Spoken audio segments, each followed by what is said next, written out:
Count me in. We're in. Oh, I was waiting for a countdown. Hello, everybody. Welcome back to Herding Cats podcast. So it's myself, Tom Jones, and Silver. We are two art directors of many years' experience over different games and projects, and we're here to talk about our life as art directors and some of the things behind the scenes, because we felt that there wasn't really any content for that online, so we thought it'd be fun to dive a bit deeper into that world. So in case you missed us last week, we talked a bit about our background and how we know each other, and it was really good. Went off on a few different topics that we decided we'd save for another day to go into in a bit more detail. So this week we thought we would do that and start talking about the project life cycle, which sounds glamorous. In its essence, what that means is like the phases of a project, from nothing to completion to launch, or to ending up on the cutting room floor, or those different journeys and how they grow and progress, and what the art director's role is on those different stages. So yeah, we thought that would be a fun thing to talk about.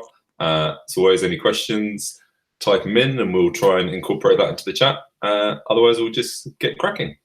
Cool. Very nice introduction there, Tom. Thanks, really man. Good. Really nice. There we go. I can never live up to that. You're going to do all our introductions from now on. It occurred to me that a lot of the advice and thought that we're putting into this discussion stems from our experience from the games industry. And while there are a lot of different kinds of art directors, not all of them work for games. A lot of them do print media, advertisement direction, book stuff.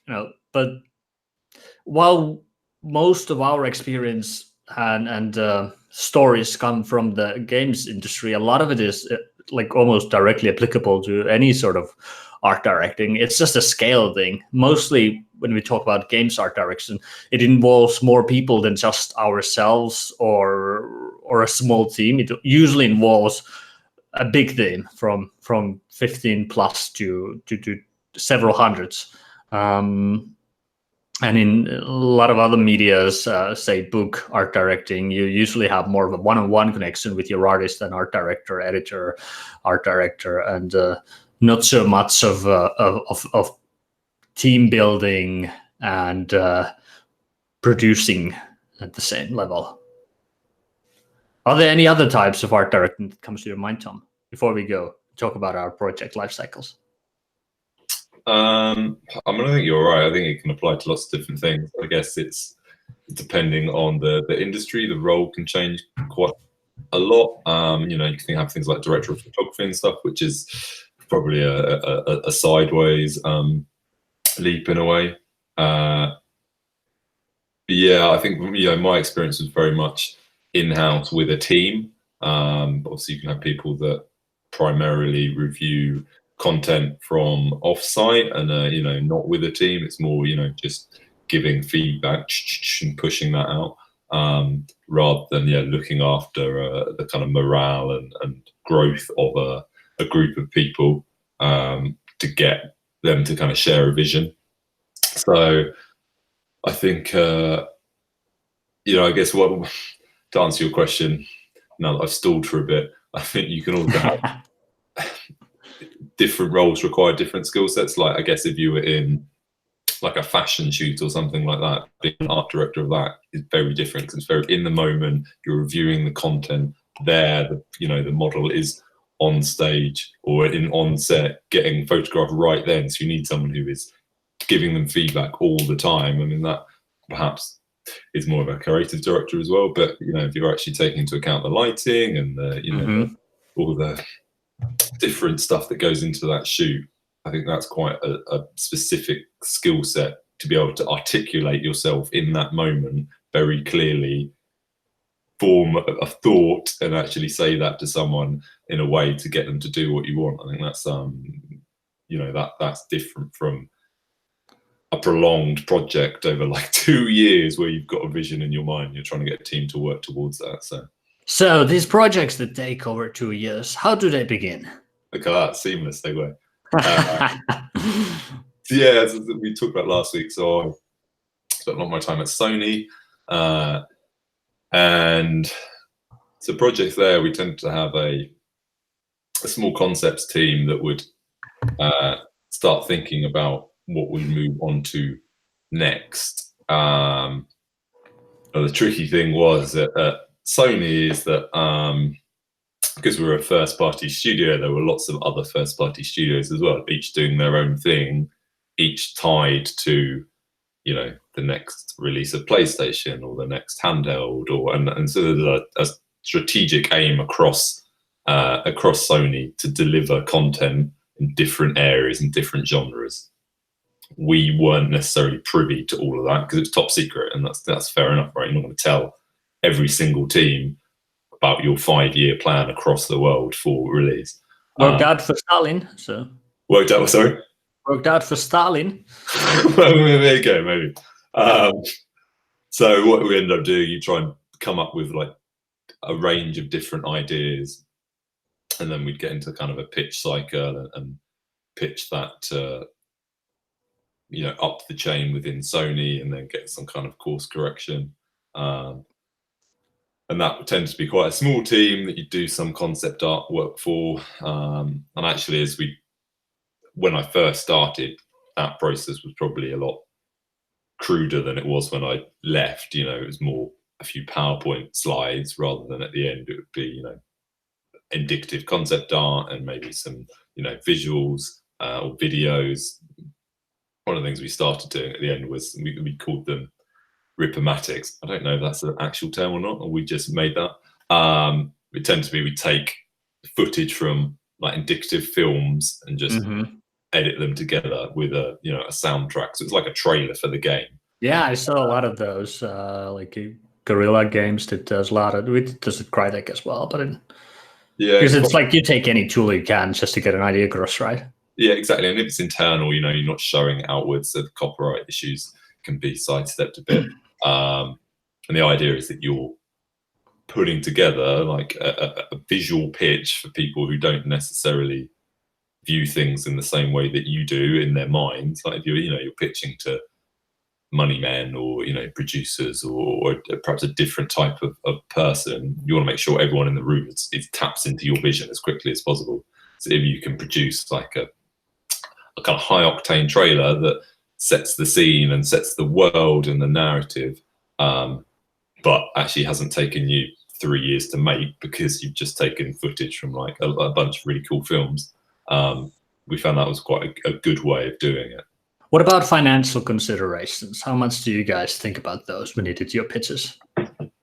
So I think to start with, I mean, concept, I could digress onto the topic of brainstorming, but I'll try not to. I think one of the things when you're coming with an idea, whether it's by yourself or in a group, you need to not put limitations on that to start with. Because if you do, you box yourself in and you'll never break out of that box. So what we tried to do originally was just like kind of think freely, come up with the ideas, and then you filter that through your parameters. Go like, this is an amazing idea. Can we make that with a studio that can grow to like maximum 120 people? And if you go, no, this is a, you know, Ubisoft scale game, you go, well, can we change it to fit our studio, or do we just need to let that one go? And obviously that ties into, you know, budget requirements. Or is this a game that do we have the technology for now? If not, how do we do that? Because if we don't have the technology, can we make it in the 2 years or 3 years we need to make it to hit the hardware launch that may have been, you know, the next PlayStation coming out, or you know, second tier title for PlayStation or something like that. So I think, yeah, once you have some good ideas, you need to put it through that filter system and make sure that it holds up to that, or you go again with that idea and change it to fit that. And then you kind of want to get to that point fairly quickly, because if you go down the path of like, hey, we spent 6 months, it's the most amazing concept ever, then you might, actually that's going to cost 100 million to make. It's not going to happen. Then that was really important, because obviously if you're pitching it upwards to like, you know, managing directors and you know, global strategists within the company, they're going to be thinking about that, and they're going to be thinking about money and return on revenue, and or not necessarily. I mean, Sony, one of their things as well was the kind of mantra was like first or best. It was like, you know, you either come out and produce something and then you're the first to do it. Like you can, like Mercenary, Killzone Mercenary, which on the PlayStation Vita, we were like, we'll push the graphics and we'll show what the Vita can do. And so it wasn't necessarily all about like strategic in terms of driving sales or making lots of money from that game. It was actually more like, look, this is a benchmark title to show other developers what you can do with the Vita. And that was kind of our goal for that. Or, you know, you can come at it an angle of like, we're going to do something that is just so good that it's going to drive the way in sales, you know, like Last of Us or Uncharted or something like that, kind of push it in that direction. So last of my about 5 years of experience were quite different from your AAA experience and from my previous AAA experience as well, since I worked with more startups and mobile games in general, where the industry is very different from the console game pushing the edge or, you know, pushing the industry ideology. It's more about, can we make money out of this?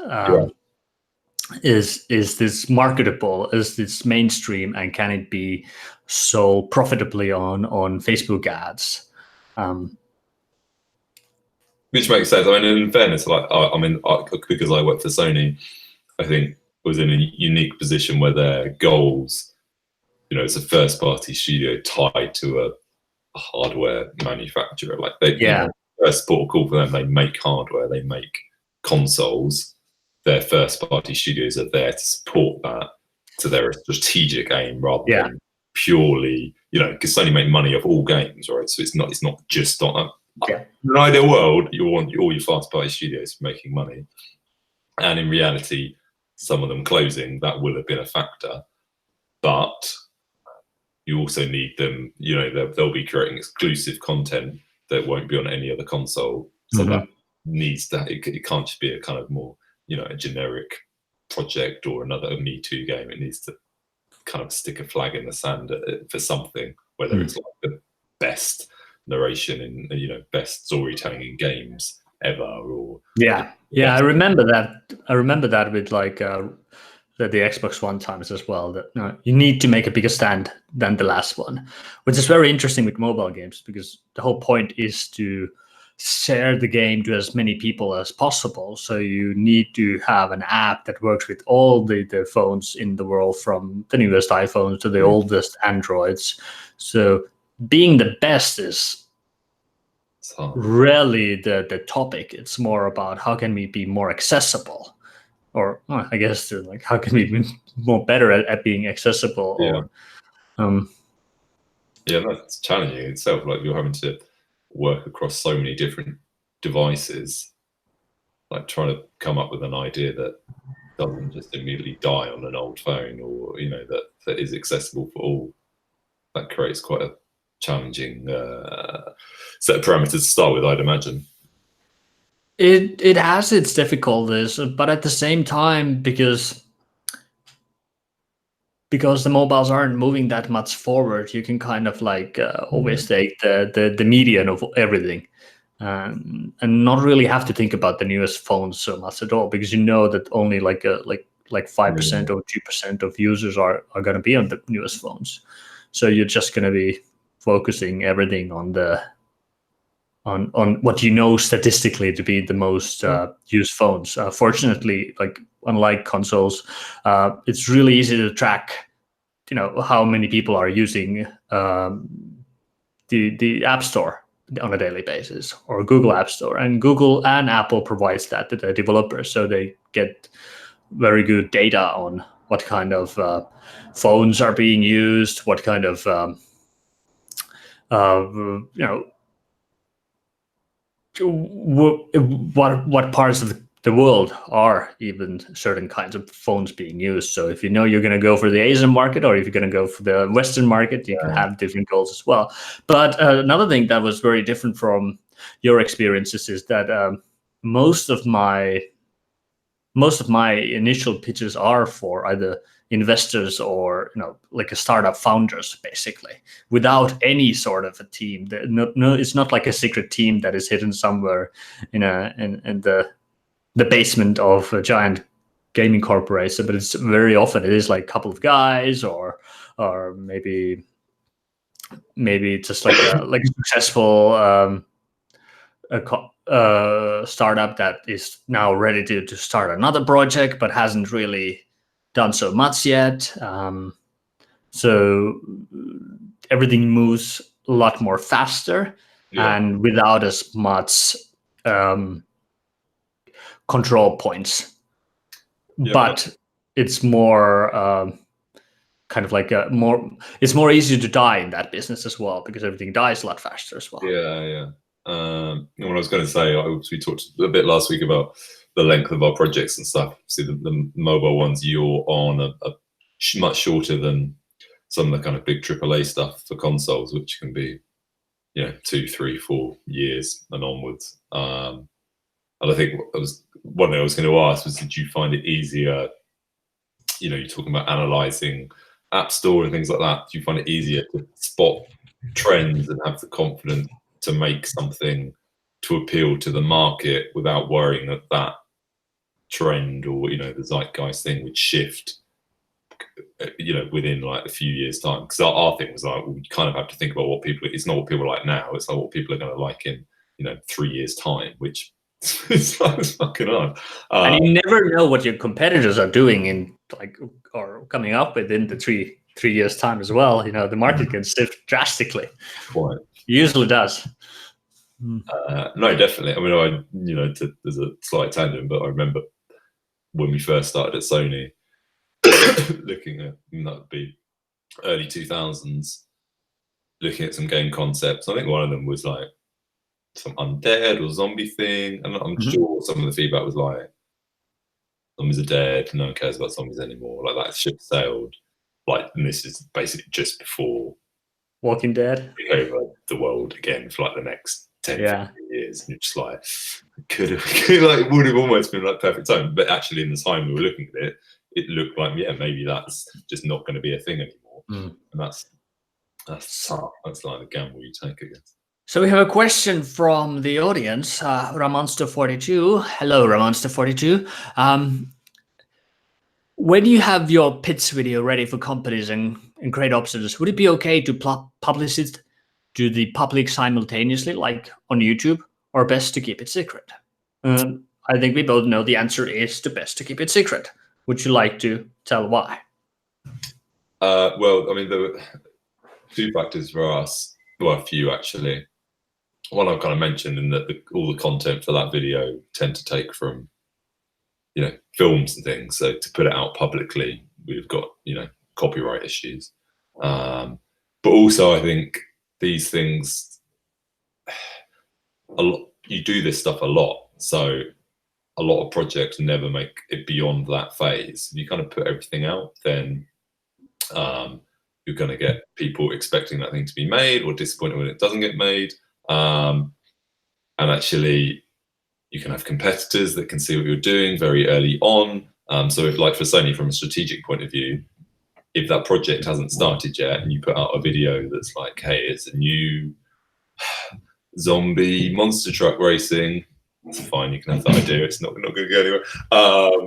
Everyone goes, man, that's the best idea I've ever heard. Suddenly Xbox go, hey, we're actually making a monster truck game, we can chuck some zombies in it and get that out to public far quicker than Sony can, or something like that. So I think that was difficulty being in like a large first party studio. Everything is very secretive, up to the point of, particularly if it's around a hardware launch like PlayStation 3 or 4, because certain ideas might tie into the specifics of that. However, I think if you're on a kind of a smaller team or an indie team, doing that, putting pictures out or involving, the public and your fan base early in that, whether it's for like DLC or something, I think there's real merit to that. I think that perhaps that is the way things are going a bit more in like guess it's stuff like this, right? It's interactive, talking with an audience watching, and things like Patreon, and a lot of it's a lot more back and forth with the community. I think that's really interesting, and I'd hope there'll be more things that go that way. But certainly in the world I kind of grew up with in Sony, that would never have been possible. Yeah, and there's also a little bit of audience expectation control about artistry. Very often, if the audience finds out your direct inspiration or that it was actually inspired by something, they might get the feeling that the spell has been broken, and now they know the secret sauce, and you as the author, if that is your intent to keep that image, it might suffer because of that. Yeah, exactly. Like with big companies, they're like, one of the reasons, of course, is that we don't want any copyright problems, but we want everybody to believe that we came up with this idea fully, 120%, and there's the magic behind it, as a kind of like you can tell the story of it. Yeah, totally. And actually, the end idea might be completely unique, but it's guaranteed that it will be a combination of non-unique factors that would influence the creators. So Ramonster42 added, I'm more worried my idea or vision might be duplicated. I think you should not worry, Ramonster42. Even if somebody would duplicate your idea, you are the only person who can make it the way you can do it. Nobody can do it 100% the same way. And the other thing is that every idea is already made. So however unique your idea is at the moment, it's probably in some form or another being created already. That stories usually echo, or games as well. They all repeat certain patterns, and only you can give that final twist to it. Well, I think that is true if it's an individual or a smaller team. If it's like a personal project or a personal vision, there's something, for starters, kind of more charming about that. It's more personal to you, so it's like harder for someone to replicate that. That's the story in itself. Whereas massive studio A has game idea to be worked on by 500 people, gets stolen by massive studio B with 500 people to work. That's not in the same space, and it's not a personal project at that point either. It's almost like a statistical venture into games making that I think probably can be duplicated. For me, like I say, from Sony, there was a danger of revealing stuff and it being picked up and copied. But that, I think, is exclusive to really big stuff.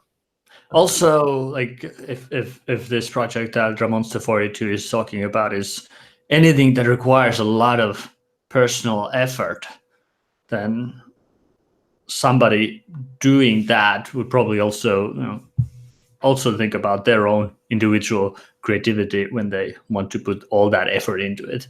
So I think the chances of thieves appearing are mild, but there are always people who will take inspiration from others. Yeah, I think it touches into something Alex and I talk about a lot in terms of like marketing and what you show to a community to get them interested. And like going back to when I first started at Sony, we worked on a game called Ghost Hunter, and it was really cool, and like pushed the graphics of PlayStation 2, and there was like loads of good stuff. But actually, like, marketing didn't really show a lot of it, and the idea was like, oh, we'll save it. I want some reveals, and like, we want it to be something left. Yeah, it is, like, you don't show enough of the cool stuff. You don't get enough people playing it anyways to see that stuff. So you're a bit like, so we're always now like, why is the tipping point? You don't want to tell everything or show everything, but equally you need to invite people into your world and see enough to make people interested and make it appealing.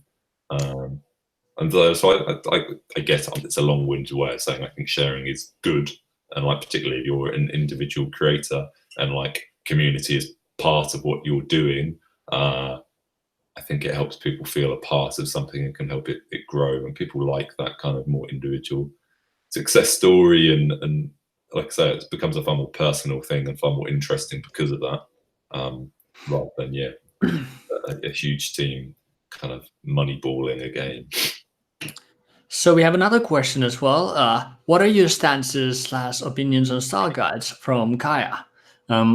I feel like that is a really big question that we should leave for next week's episode, because talking about Style Guides, it's like every art director has a different idea about them, and every producer has a different idea about them, and every artist has a different idea about them. I feel like we could talk a lot about those things. Because we still have quite a lot to talk about where we are now. Good question, though. Yeah. Let's make it. It's such a good question. Let's make it a show then. Yeah, it should be a topic of the show, because I love Style Guides, but in a very specific way. I also hate them in a very specific way. Okay, there you go. We can dive into that. The love and hate of Style Guides. All right, so project life cycle. So I'm gonna guess, what I talked about was almost like the very early phases of, hey, here's a high level idea.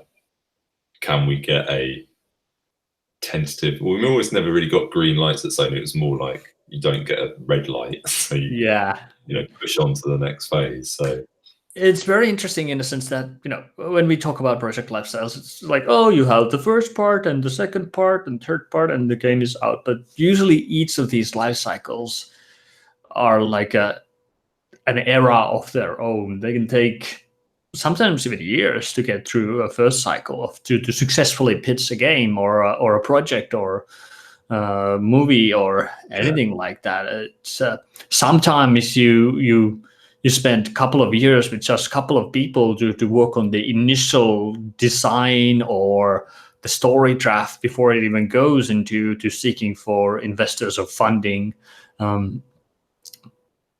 Yeah, totally. So I was just thinking that it's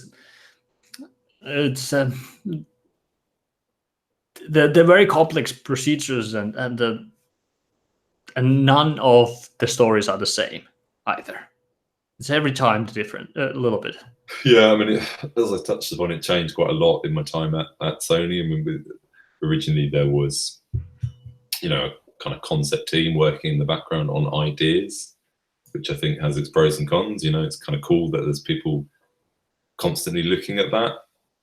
I think the downside is if you're not under not necessarily time pressure, but if you're not kind of really focused, or if it's you can kind of maybe drift a bit more, or you spent quite a long time working in the background on a game idea at Sony, probably over several years with different people, because it was a cool idea, but no one quite managed to work out how to make it. It kind of just never got made eventually because you just couldn't figure it out. But it was like, there was something there, and there were people who were very kind of keen on it. And the trouble is then you go, oh, okay, now the hardware's changed, or got a new engine, or so the parameters have changed again, so you kind of keep needing to go back. But towards the end of working there, we actually didn't have a separate concept team. We finish a project, and then we, the core creative team would we try and involve the studio actually coming up with a wide scope of ideas, and then we channel that down, and then we pick the best 8, and we do 1-page pitches for them with a cool bit of artwork that would go out to the studio for feedback, that would go to upper management for feedback, and then from that we pick 2 to work up to the next phase with videos and stuff. So it was kind of a constant case of whittling down. And that was probably the best process I think we got into while I was there, because it had distinct stages, it involved people, and it was focused. We didn't spend too long just going and sitting going, what's the idea? Wait for it to come to you. And I did something similar as well. It's just sort of really fast, iterative, involve all the key people, and beat out the bad ideas. Yeah, exactly. And I think experience is helpful in that stuff. And like for my stuff with Alex, like for Roki, we came up with it pretty quickly. Like we had an idea and had some stuff that was cool, and then it was like, okay, well, let's kind of work this up, and then just went from there. I think. Do you ever consider if that was the right way of doing or bad way? Because like when I do my projects with Kai as well, that's our personal projects go. Like we have the spurt of inspiration, and then we just go like full steam into it, and maybe at some point we start thinking maybe we haven't thought this through, and then there might be a pivot or another pivot. But I wonder sometimes, would it make more sense to do my personal projects that methodically as well, to like really consider all angles and keep a lot of options in my head until slowly cutting them out and then only committing, or does it take out the fun of doing your personal projects? I think there's a few answers to that, or a few different aspects to answers to that. I think one of them is, I kind of think if it's like your own stuff and there's less of you involved, your brain has already filtered out a lot of the bad ideas. Yeah, that's true. You don't have to double check with anybody else. It's not group that you're having to bring to consensus over stuff, each with their own ideas that you're having to kind of work out who's the best against other strategic things. And if it's your personal thing, then you kind of set the parameters of success as well. You control what you're doing it for. And if it's because it's something you want to make, which is almost like the purest form of creativity, right? So just something you want to get out into the world, that's a much better set of kind of parameters to put against something than like it needs to be made with this amount of money and this size team and lots of that stuff. So I think that kind of plays into just going with your gut a bit more anyway. Yeah. And when you're working in a big company as well, your job as an art director is to, at that stage, control the perception of the project's ideas that you're doing. Hence, why you go into all these extra efforts, making sure that everybody feels respected and involved, and that the project has a good reputation around the company as well. And well, as with your own project, you have no one else to impress but yourself. Yeah, exactly. So you can wait until you're ready, and yeah, I think the pressures on it are slightly different. And then the only other thing I was going to say in response to something you said was that I think every project I've ever worked on goes through changes during it anyway. So I don't know, I'm fascinated to know if anyone's ever planned a project and done it in such detail and then never deviated from that. Like particularly with games, you can't work everything out. You need to play it and then you go, is it fun or not? You can't go, well, it's not fun, but my plan said it needed to be X, Y, and Z, so I'm sticking to it. You need to react to that. And unfortunately, until you play it, you don't know. So one of the things we tried to start doing at Sony was like the notion of fail fast, which is basically a silly way of saying find out it's rubbish quickly. And if it's no good, that's fine. It's okay to get rid of stuff. Like it's a good thing to make something and tear it down if it's no good, because why spend more time on it? That phrase also trended in the startup companies that I work with as well. Unfortunately, what it was very often taken wrongly. It doesn't mean just you have to fail. It just means cut fast if you have a bad idea, but you still have to put extra effort into making sure that your ideas are good, or else everything is worthless. And no, totally. I mean, it's in some ways it's trying to put a positive thing on a spin on a bad situation, and that someone or a group of people have put a lot of time in something that needs to change. It's like the essence of it. But yeah, if you can get into the mindset of like what I'm doing, is a means to an end. It's part of a longer journey, and if this turns out to not be fun, that's as valid as it being fun, because then what not. That's a thing to not do, and that can sometimes be as useful as finding out what is good is finding out what is bad. So yeah, I think that's kind of lost the thread of where we were with everything. But I had a question. How do you handle all the ambiguities and uncertainties of that pitching time when for example, you don't even know what is the potential budget. Are you going to help and hire 100 people? I don't know, 15 million over the next 3 years, or is it going to be 5 million over the next 3 years? Yeah, I mean, that's hard. I mean, particularly I think if you're going to like external investors and stuff, or finding your external publisher or funder, that can be different. You can set like, well, this is what I'm going to be, and this is what I'm looking for. But certainly at Sony, it could have been like we might have been looking at, or do we do a game for another game for Vita, or do we support VR, or do we do an end of PlayStation 3 life cycle game, or a start of PlayStation 4 life cycle, or do we go actually we're going to, assuming there is a PlayStation 5. Did something like this ever happen to you guys, that another project got cancelled and you suddenly got 30 to 50 other people from another project join your team? A little bit. We had some stuff internally where we'd be working on, at certain points, other ideas kind of went past the initial phase and got to a good point, and then got chopped, and then you suddenly need to reintegrate all those people. Or just times where we didn't have a game to work on, and at that point we tended, and that's the good thing about our first party stuff, is you can help out other studios, so kind of shift resources onto other projects a bit. Resources, fucking check me out, and like, oh, it's real. But yeah, a lot of at the end of the day, it was like trying to keep people in their jobs, but because it's hard to make a game and then suddenly have another game, unless the game you've made is something that can be made into kind of a franchise and is good enough to be made into a franchise. And actually, I'm not sure that's something we did particularly, we as in a larger sense, and Sony do particularly well, is create good franchises. Look at like Mario for Nintendo, like it's just there. It's like or Zelda, like they're just in the background. You can always, they're good enough. You can always, and they might have, good ones and bad ones, but they're within a set of quality.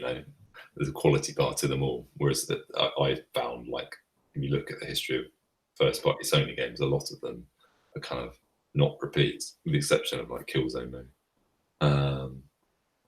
So yeah, I guess to answer your question, one of the things we tried to do towards the end was just come up with a couple of ideas that would play to different futures. So one might be like, hey, this could be big AAA, next generation hardware, grow the studio, this budget. And the other one might be, okay, current generation, current numbers, lower budget, but play to this market, and actually have a couple that, because you're right, we didn't get given a mandate for necessarily for like, you need to do it for this set. And things change as well. Like for Sony, the market's always changing, so it's hard for them to go to studios and say, we need a horror game from you in 2 years' time, we need a sports game from you in 4 years' time. Like, it doesn't work like that. So actually, the focus is on the studios kind of putting forward ideas and analysing the market and suggesting why they think those ideas would be good. So that was the kind of way we tried to go, but it is hard because you don't really know at the end of the day. And there were times we came up with what we thought were really valid ideas, really cool, that didn't go anywhere, and we were like, why is that? And it was cool. And then to find out, like, we had one that was about like soldiers fighting an alien invasion, and there's some cool stuff there. I think we had it like maybe in London, and then we found out a couple of years later or something, like when Resistance came out, we were like, man, it's like an alien invasion, like it's in Manchester. Like, okay, that's probably why they were obviously further along than we were, but we didn't know about that, so our game kind of, didn't go. So yeah, as a kind of addition to answer your question, that phase, you have to get resilient. You have to get used to things not going anywhere and not get too attached to stuff, because chances are it's not going to get made. Because even if you get to the next phase, there's still a bunch of other phases you need to get through. So the majority of game ideas, like 98% of game ideas I've ever had been involved in, just never gone anywhere. It's probably That's true. 99%. you just get used to like, okay, we'll go again. That's fine. Got another idea, or and just trying to like enjoy that little process and actually coming up with stuff and new ideas is quite fun. And like pretending like living in the world of that game getting made for a week or so. It's like, that's kind of cool, as long as you can not get attached to it and be like, that was the game I wanted to make. I can't deal with this. Just accept it. Like, okay, fine. Maybe there's time to come back to that in a few years' time, or go again. So yeah, that's totally true. Of all the like 20 plus projects that I've worked on, I think under a handful has been, or just about a handful has been released. So failure is like, it's the default stance. It's not, you know it, you prepare for it, you kind of like you start to prepare your career around the chance of things not going through maybe the pits, or maybe not going through the next stage of the life cycle, or maybe it falls in the end, because you never know what is the reason why your project gets cut. Maybe it is a rival project within the studio that nobody tells you about. Maybe it is that within the 3 years or 5 years that you're working on this project, the head studio goes bankrupt, and you lose your budget at that moment, suddenly out of your control. Or maybe the company gets sold to another company that already has a game like that in the inventory. All these things are out of your control, and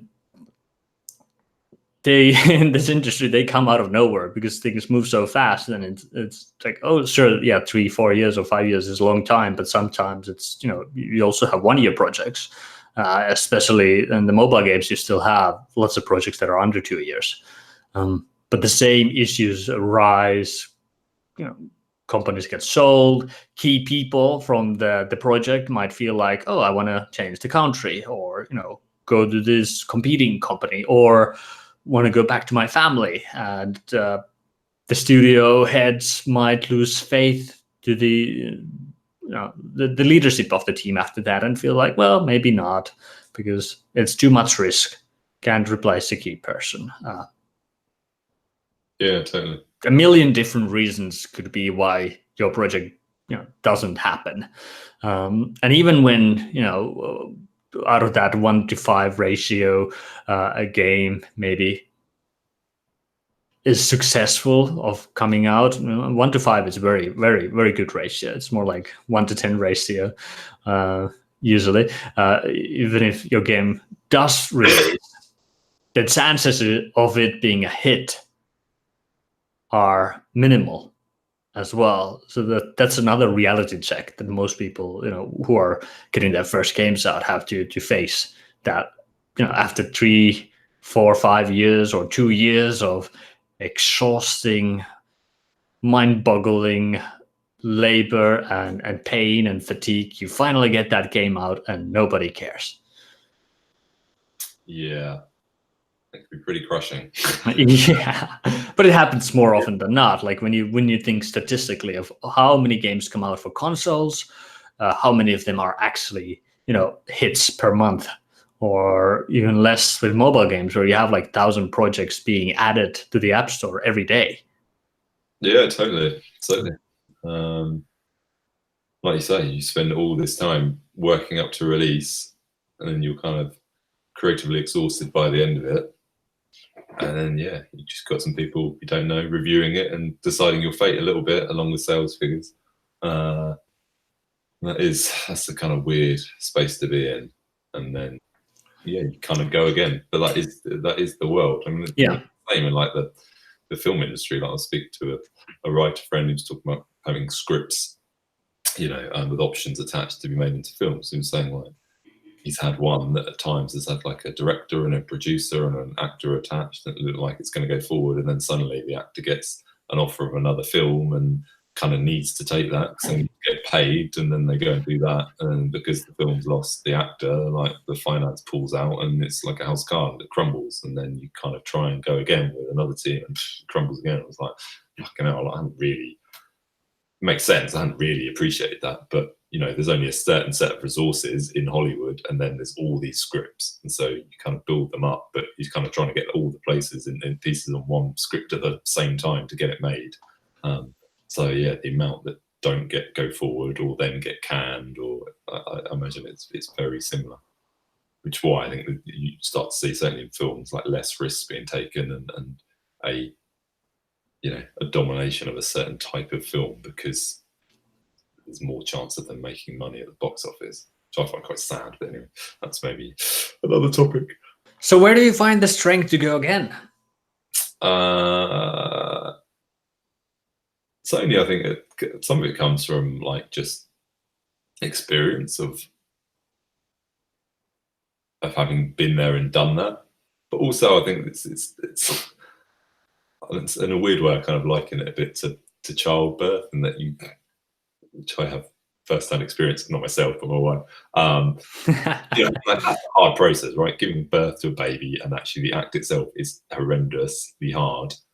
And if that stuck with you for a long time, we would have died out as a species, because no one would ever do it again. But actually, what happens is you get a little baby and you go home, and then people forget about it and start doing it again. And I kind of feel like projects is a bit like that. You go through this pain, and then suddenly you're like, man, that was hard. And if it particularly hasn't done what you thought, but then someone suggests a new idea, and you're like, oh, it becomes kind of your new baby. And then you kind of, not that you forget, but you get focused on like what that could be. And if you're like a creative group of people, you get excited about that and inspired by that, and you go again. And that's kind of, I think, part of being in the creative industry. Like, you have an enthusiasm and a desire to make stuff, then you kind of throw yourself into it. That was almost my mantra as well. It's like, whatever it is, you kind of give it your best and go for it. I think that's what you've got to be like, and learn from stuff as well. And also accept that that's what the industry's like. So, like you say, it's very hard to make a game that is gonna, be amazing, and then equally follow it up with another game. That's why like studios like Naughty Dog are just so insanely good and rare, because all their games are really, really good. But even them, you look at their life cycle to get to Uncharted, from where they come, like they had some tough years, trying to get that franchise game and then build on it. But they're doing that now. So your role, my role as an art director, when there are these difficult times, is to keep the frown upside down, and not show that we're disheartened. But the same doesn't apply to the rest of the team, who usually suffers much more vocally. Do you have any tips for maintaining your team's morale after a cancellation? This question comes from the chat again. Thank you, Kaya. Yeah, I mean, one of my things was like, I'm not the best at hiding my feelings. I tend to just look, well, I don't know, I tend to look grumpy all the time, so maybe that's a help. But I kind of always prefer to be like honest with people and use that as a way of motivating them, or kind of point out the strengths of things, or look to the positives of stuff. And there will always be positives. And like particularly where we were working, we were at Sony, like that was a positive in itself. Like, we're getting the opportunity to make big games, like that shouldn't be taken for granted at any level. So I think that was my thing, to just try and actually, like, people aren't stupid. If they think you're lying to them, that undermines what you're trying to do. So I think the best thing you can do is go like this is how things are, but this is how we can move forward, and these are the things we can take from it, and this is like the vision we have for the next game, or the opportunity we have for the next game. So let's go again, or take some time to be fed up, but then let's go again as a team, and do that together. I think is better than pretending like it's fine, it has done really well, or whatever. Like, actually be direct and go forward with that. And there's definitely a mourning period as well. These projects, because we get so passionate and we get so entangled, and then we kind of like manifest almost a persona to them. Like, project is acting up, or project is being annoying, or project is ruining my life. So when they disappear from our lives, we need that period to just stand back a little and look at it objectively. Yeah, Have totally. a few drinks, laugh, cry, swear, blame someone, usually somebody up. I would find this kind of energy to go again, right? Yeah. But I think one of the other things I think I don't know if it was an intentional thing, but one of the things I found helped is actually like remembering your, like particularly games, you can get caught up in review scores or reviews or sales figures and that stuff, and kind of forgetting that at the end of the day, it's for someone to play and enjoy themselves. And like, if you can find people that have done that, so on the last game I worked on Rigs, there was like a group of people who tried to set up their own like esports team and stuff, and were posting videos and stuff of them playing the game. It was just nuts how good they got so quickly. It was just like, man, they were like instantly better than anyone who'd made the game. Like we were like, I didn't know you could do that with those weapons, but like it was just insane. And like that was amazing. You saw people having fun, like, and you go, well, that's kind of what it's for. So that was help, despite the overall sales figures and stuff. The fact that there was a group of people really loving it, I was like, okay, we've given them some real joy. So I think you've got to try and take the positives from that and enjoy that feeling. So. Cool. So we didn't really get through all the life cycles, and I don't think we are going to get through all the life cycles today. We're about to come to the end of the episode as well. A lot of these things that we talked about today, I also talked with you in our initial Weekend Warriors interview with Alex as well. You both go into a little bit with your own project with Röki. So anybody listening to this, if you want to hear more about Tom and Alex's mindset about doing their own indie project, go listen the interview. It's going to blow your mind. It's not all me speaking as well, which is much better. It was a really good episode. I had a really fun time asking questions from you and hearing how you guys have shifted your mindset from the studio mentality to indie games as well. And it's fun to hear more about your thoughts about from the studio place as well. What about your, like, let's end this, because I'm working fully independently for my own projects, but your own project is at least partially with the publisher, right? Yeah. And what about the initial kind of like what was the transition from the first parts of the project to, I don't know, pre-production or production, where you start doing more solid plans with the publisher? How did it feel? Yeah, I guess, our project's probably been in 2 parts, and 3 really, in that we kind of came with the idea quite quickly. I won't go into too much detail because I'll end up repeating what we've said on the podcast, but we kind of came with the idea quickly, and then we decided to put a trailer out, so there was something for people to see and talk about, and that actually solidified the art style for the game, and it was out there, so it was a bit of a life hack, and like, okay, we've got to do it now. Started making it, but at the same time trying to get publisher interest. I think we could have done aspects of that better with hindsight, and it's hard trying to make a game and do business stuff when it's essentially just 2 of you. But now we have the publisher who helps fund us, and so we have kind of more stricter milestones to work towards, which I think is good in that it drives you forward, and you have someone externally kind of looking at what you're doing. The harder part is that you have that stuff to field, and you're working towards specific dates. You can't just take it and do your own kind of steam and do it at your own pace so much.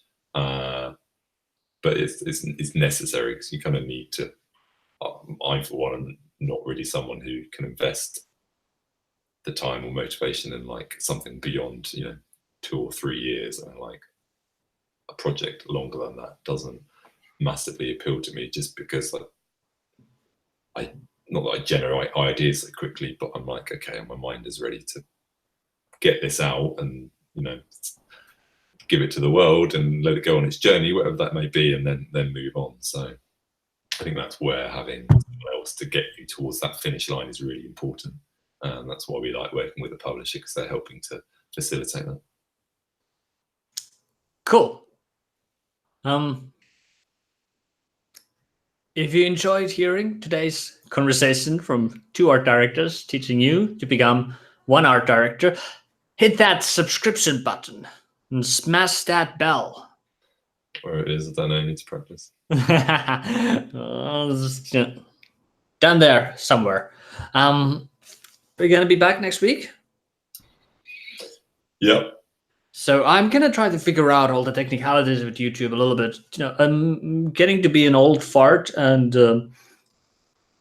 all those buttons confuse me. But I'll try to get the subscription, the scheduling thing better this time, and maybe we'll continue about the pitching and style guiding. And we didn't actually get to talk about pitching too much. That's another thing that. Next time. Yeah. You go on your training montage for working out the. Yeah, it's one of my favorite aspects of the project is pitching, and I think it goes a little bit style guides as well. Yeah, cool. Good one. Cool. All right. Yeah. Do we do it about maybe a little bit later than today? Today was quite the early morning for both of us. Thank you so much for taking it this more early, because I have to go out of town. But when are you guys in the? You're going for a trip, right? Yes, that's the week after next. So hopefully we're going to be at E3. So schedule permitting, I'll try and jump on a call then as well. Talk a bit about what we're doing. So that should be, well, certainly a visual change of scenery. Let me try and get Alex involved too. So that'd be good. Yeah, that would be really cool. So yeah, awesome. Cool. All right, like E3 special. We can put like flashing lights and shit on it. All right, cool. Thank you so much, Tom. Hope you have a great week. Work hard, be productive, and be happy. I'll try my best. So speak soon.